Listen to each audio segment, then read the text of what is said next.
What if I told you that Marathas were not the only force in India to oppose the Mughals? What if I told you that a small kingdom in the northeast part of India was also waging a battle for its own autonomy and defeated Mughals not once but 17 times in naval battles? Folks, today I will take you from the dusty and muddy plains of central and north India to the monsoon rich country of Assam. Specifically, I will introduce you to their general, Lachit Borphukan, who introduced so innovative strategies in the medieval century that we find their equivalents in modern military history. This episode is all about courage, strategy, and defeat of a mighty Goliath by a small David.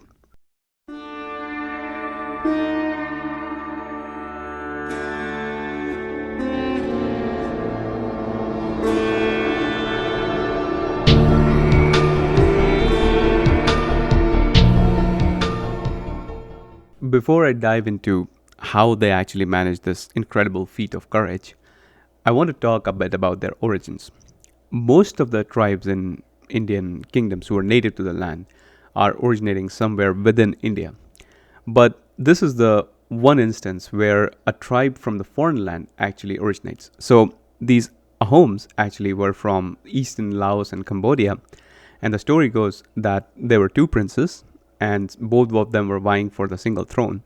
So the matriarch of the family tells one of the prince that you have to go because no two tigers can actually live in the same jungle. So this person is a little bit more ambitious and he sees a chance to establish his own autonomy by taking a huge risk. Not many are willing to do that, but he saw an opportunity in this exile, if you will. And he does move from the southeast to the upper mountains in the Himalayas, and eventually they come to this place near the Brahmaputra river and they call it Assam. And here they began to settle. They fight wars, they sign treaties, they marry people within the different tribes.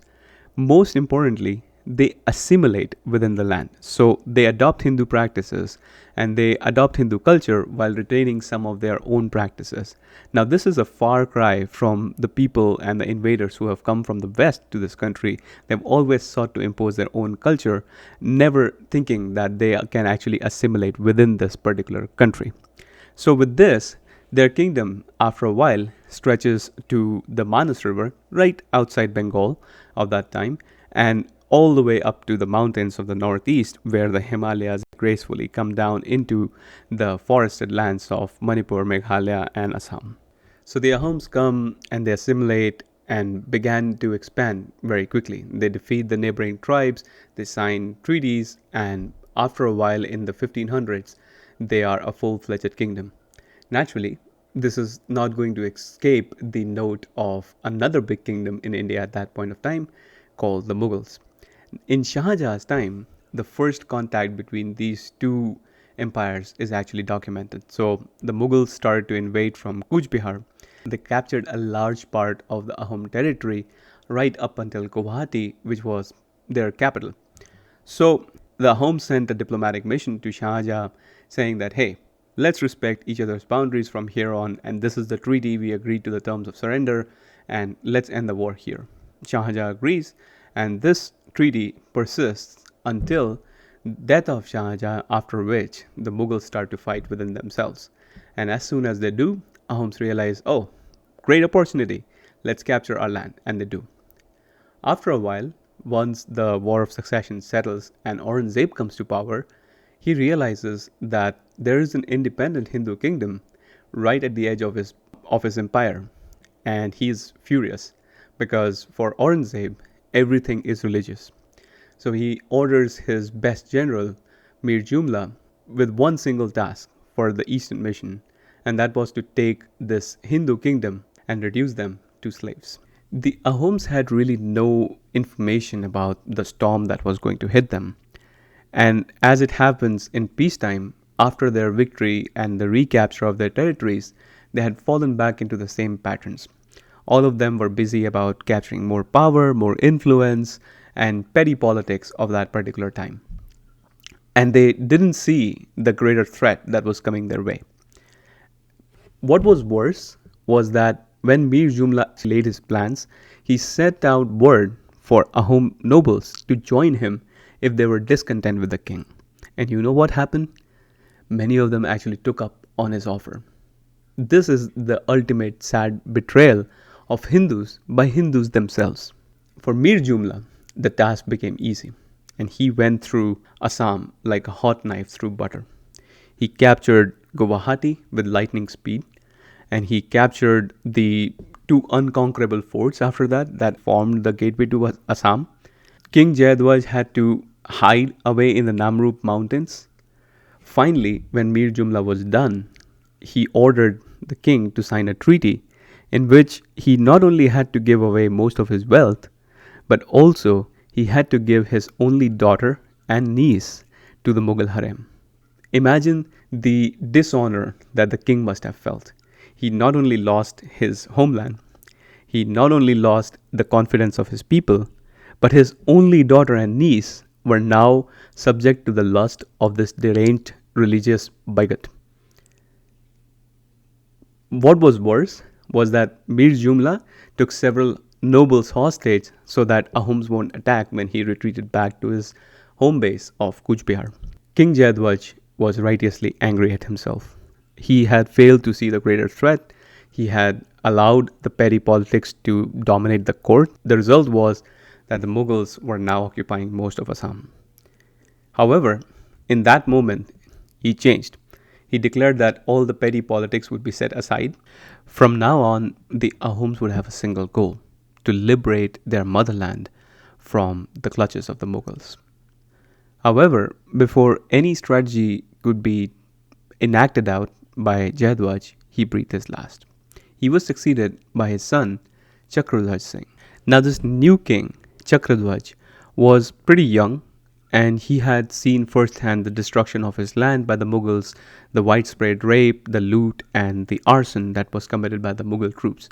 And he was full of rage. He saw what the Mughals had done to their national pride, and he wanted revenge. One day, shortly after his ascension to the throne, he received two Mughal envoys who were carrying robes of honor sent by Aurangzeb, marking his coronation. However, when the Mughal envoys came to the court, they showed him the robes, and then they ordered him to put this on in front of their own eyes. The subtext of their order was clear. You may have ascended the throne, you may call yourself king, but you are ultimately a slave to our master. Chakradhwaj was already burning with rage. In all these years growing up and as he ascended the throne, this rage had only multiplied. And this was the last straw. Two envoys just ordering him like a normal nobody? He could not take it anymore. He stood up, threw those robes away, and said the words that have echoed throughout the history. He said, "Death is preferable to a lifetime of servitude to foreigners." Effectively, in that moment, he had declared war against the Mughals. Now, this is great for optics. It gives hope to the people that the king still thinks about them. But the ministers knew. So, after this entire event had concluded, they came to his chambers and they said that we admire what you did today. It was a courageous thing to do. But the fact of the matter is that we do not have a standing army, we don't have grain reserves, we don't have weapons, and we also don't have anyone of suitable capability to lead them. Chakradhwaj listened. He knew that he had to get all of these before he could remotely dream of freeing his country from the Mughals. So the minister's order were simple. First, ramp up grain production. Second, ramp up the training of a new army. And third, ramp up the building of a weapon. But there was one more important task that he gave to them. He told them to find someone who was fit to lead this entire operation. Somebody who, in Chakradhwaj's words, was a man of an unusual grit, stamina, and depth of judgment. This was a hard task because in your own life, you hardly encounter men having all three of these characteristics. So the ministers really had a task cut out for them. The ministers knew that the success of the enterprise would depend on the person that they selected. They could ramp up the grain production, they could do all the other tasks that the king gave them, but ultimately it would not come to fruition if the right person was not leading them. So, after their own search had failed, they consulted astrologers. And astrologers came up with the name of one single person who was divinely ordained, according to them, to lead this entire thing. And his name was Lachit Barpukan. But who was Lachit? And why was he chosen? What made him so special? Lachit was the son of a person called Momai Tamuli Barbarua. And this person, Momai Tamuli, had risen from being a very humble farmer in the Ahom kingdom to a position where his word was literally the law. And he had accomplished all of this by just being dedicated towards his duty. If he was the stable manager of the king, he did his duty as a stable manager, and he was promoted very quickly because of his efficiency and his dedication towards his work. So Lachit absorbed all of this from his father, and very soon he was serving as a personal secretary. So he got to understand the working of how the government and the bureaucracy actually functioned together, and this was to come in handy for him. Besides the administrative experience, what he had, he also was gifted militarily. So from his childhood, he could run faster than any other boy. He could shoot an arrow faster than any other boy. And more importantly, there was this Ahom weapon called the hangdang. And the hangdang is a katana like long sword that is very heavy to wield. But Lachit, when he was in teens, he could handle that sword single handedly. You can imagine the amount of strength that he had in him. So, Chakradhwaj's quest for someone who was really strong in his body, really strong in his mind, and had a depth of judgment was fulfilled by this particular person, because he not only had the administrative experience by sitting alongside his father, but he also was gifted militarily and had really great strategic mind.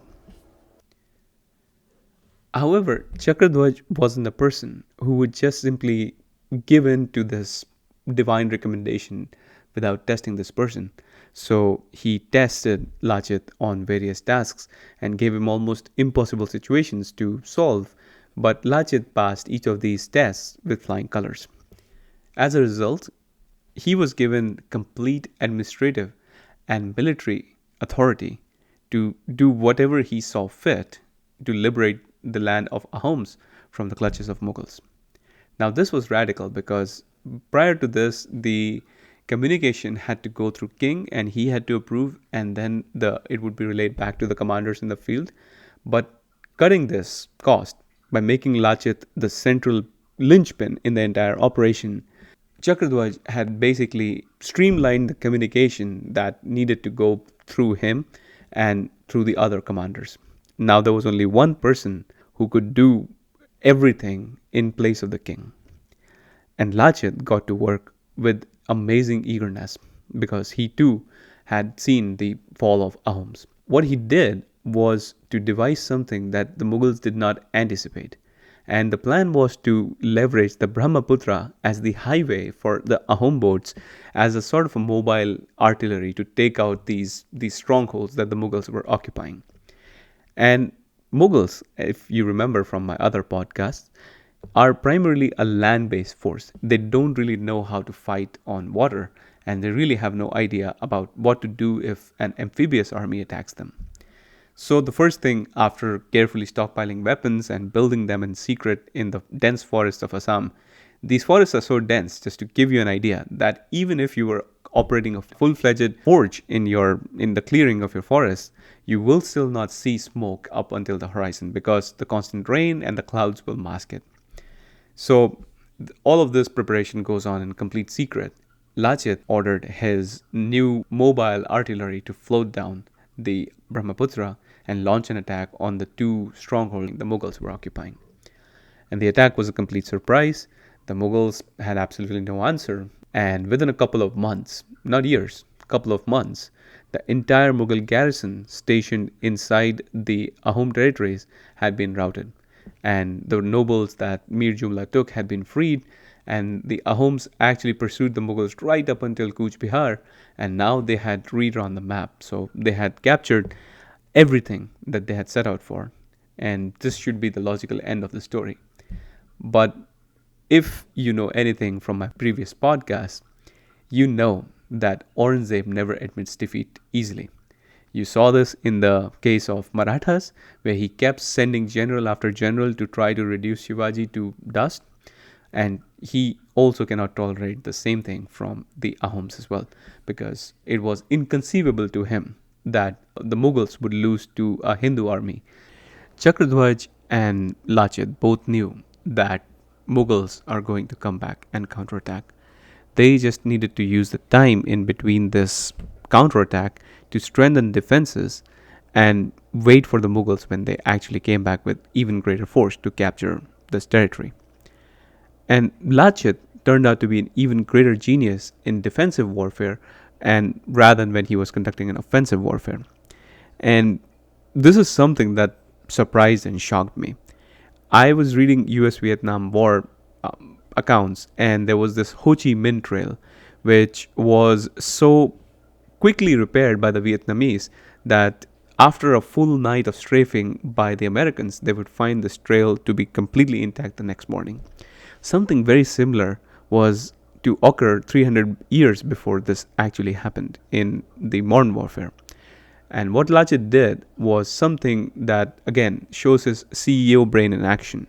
He constructs a field manual and distributes it to his sub-commanders. And each of the commanders now has a precise amount of the soldiers that they can have in their unit, the area they are commanding, and how much construction material they should use to build a wall. Not only that, this field manual had detailed formulas for calculating how much repair material would it take to withstand the artillery barrage of the Mughals. And this wall actually was a giant movable defensive wall that stretched from Dhaka in modern day Bangladesh all the way up to the mountains in the foothills of Assam. Now you can imagine this is a really mobile wall, not a continuous wall like the Great Wall of China, but a wall that goes through rivers and forests and has designated killing zones for Mughals. It was a defender's dream, and with the the added efficiency by Lachit to this particular operation, every commander knew what to do in what situation without having to go through Lachit in the battle situation. Meanwhile, Aurangzeb was preparing his reply, and he found some of our old friends from previous podcast to do his bidding. So, if you remember my first podcast about Shivaji Maharaj, there was this episode when Shivaji Maharaj escapes from the house of this general called Ram Singh. And due to this, Aurangzeb is furious. He thinks that he's on the side of Hindus and he banishes him from the court. But then, now with Ahom territory at stake, he realizes there is no one better than him to actually lead this campaign. And he calls him back, gives him very sweet words. He says, I'll give you your rank back. I will give every honor back to you, but just give me Assam. Ram Singh is reluctant because he doesn't really know how to fight in areas where there's not an open battlefield. He's a Rajput, remember, and they're used to fighting on open battlefields. But he accepts there's no other choice. And just to keep an eye on him, Aurangzeb also sends a couple of Muslim commanders because he knew that Ram Singh was a Hindu and he might try to defect over to Ahoms. And this is the biggest tragedy in Indian history. We have Hindu kings fighting against Hindu kings without bothering to ask why and for who they were fighting for. Anyways, Ram Singh sets out from Delhi. His movements are being tracked by Lachit, and he arrives in Bengal to be received by Shaista Khan, who warns him that Assam is not the place that you have seen before.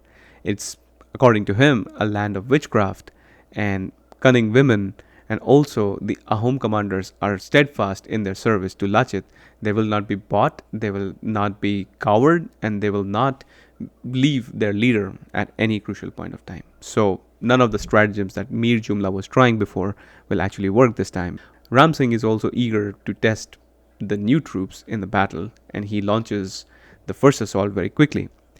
Lachit anticipates this and he sends a couple of Ahom boats just outside the Mughal cannon range to try and tease them into the kill zones that he had devised. And the Mughals take the bait. They come to these zones and are annihilated by the defensive wall, by the cannon fire that is so concentrated that they stand no chance. Ram Singh now changes tactics. He tries to breach this wall by just breaking it in one place and pouring his men through that particular gap. One time they were trying to bombard this one place. It takes 4 hours to make a breach, and now the Mughals are very happy. Hey, we made a breach. But as soon as they reach the particular site of the breach, they find that the whole breach has been repaired. And this is just magical. They have no idea how they did it. And Ram Singh grows so frustrated at one point. He's like, okay, Ahoms are not fighting honorably. I don't even want to fight them. A Brahmin comes to his camp and says, oh, you know why the Ahoms are being victorious? Because they are Rakshas. They only fight in night. They are not being honorable. They can only fight in night. And Ram Singh believes him. He says, okay, give me proof and I will personally see that they are Rakshasas. And Lachit, just to sow this psychological thing into Ram Singh's brain, has a couple of his men dress up in black clothes, blackened faces, and they're parading around like big teeth. They're parading around dead fishes and something really ghoulish. And Ram Singh now believes that, oh yeah, Ahoms are not normal enemies. So this goes on. He makes 17 assaults against this wall of Lachit, and each time this wall rings true. But this also comes at a cost. Lachit was being patient. He knew that if he contained Ram Singh enough, Aurangzeb would grow impatient and will try to do something rash. But he didn't anticipate that Chakradhwaj himself was getting really furious with Lachit because he was not seeing the Mughals driven out of the land. He orders Lachit, look, I understand your wall is pretty great, but I really want a battle and I want a decisive battle. Lachit is reluctant, his strategy is working, and a couple of months down the line, it might actually pay off great results. But Chakradhwaj is in no mood to listen. So finally, they assemble at this plain called Alaboy. And Alaboy is a flat plain ideally suited for terrain warfare. Ram Singh is a man of honor though. He thinks that the Ahoms haven't committed their full military strength, so he holds back a couple of his units so that it's an equal battle. But just to deny them any glory, he creates a female commander to lead the Mughals into battle. And this person is also really brave. She smashes through 3 Ahom lines before she's shot and killed. But after a while, the battle takes a dramatic turn for the worse for the Mughals because the Ahoms are actually fighting with their full strength and the Mughals are getting slaughtered. The news reaches Ram Singh that Ahoms did not honor their commitment and he's furious. He releases his reserves. The effect was like complete dramatic reversal of the fortunes in the battle. Ahoms were massacred that day. 10,000 Ahoms lay dead at the end of the battle. It was a crushing defeat for the Ahoms at the hands of the Mughals. Lachit knew this and he predicted that this would happen. What was worse, he was now running a really high fever, something that might eventually claim his life. It was a really dark time for Ahoms. Not only was their supreme commander laying ill, but also they were severely demoralized after this crushing defeat. What was worse, that Ram Singh had been steadily advancing forward towards the old capital of Assam. Diplomatic talks had failed. They knew that Ram Singh will try and finish Ahoms once and for all and remove them from their motherland. There is a site in Assam where there are 3 hills on either side of the Brahmaputra river. So these are Ashwakranta, Nilanchal and Ithakuli. And this is where the Mughal navy was at that particular point of time when Ram Singh decided to finish off the Ahoms. Lachit was running a really high fever and he was watching this battle unfold from his house at the Ithakuli hills. The Ahoms were retreating en masse and the Mughals were jeering at them and they were celebrating already their massive victory. Lachit turned to his astrologers. He asked what can be done at this point, and the astrologers told him that time is not right for the battle. Lachit was not the man, however, who would just take divine orders. His sense of duty was so great that he was willing to risk the wrath of gods, even if it meant his death. The problem for him was that if there is no religious sanctions, the Ahoms will never fight. There was something that needed to be done. Lachit gets up, all angry, using his last reserves of strength, and he points his sword at the astrologer's throat. He says, "Find me a reason of why I should do this battle." Most of the astrologers, they are just scared to death.